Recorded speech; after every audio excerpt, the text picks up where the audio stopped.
Hi வணக்கம். வாங்க இன்றைக்கு இனிப்பான இடியப்பம் செய்வோம்.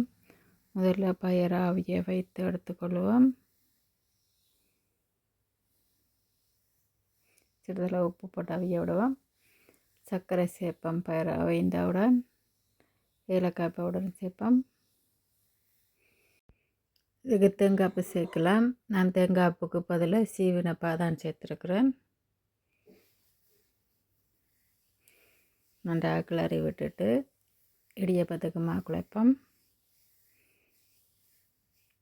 அரிசி மாவும் அவித்த கோதுமை மாவும் சேர்த்து உப்பு சேர்த்து இடியப்ப மாப்பதத்தை குழைத்தெடுப்போம்.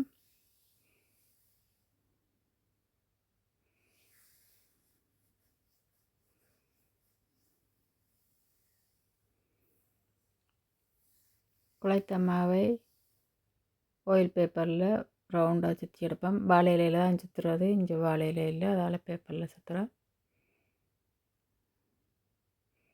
அதுக்கு அவிச்ச பயறு உள்ளுடனே வச்சு மடிச்செடுப்போம்.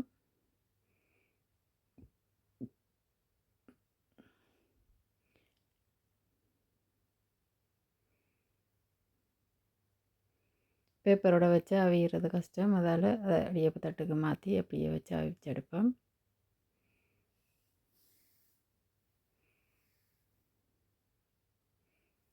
இதே மாதிரி ரெண்டு ரெண்டாக வச்செடுப்போம். மாலை நேர சிற்றுண்டியை இதை செய்து சாப்பிடலாம். நன்றி, வணக்கம், பாய் பாய்.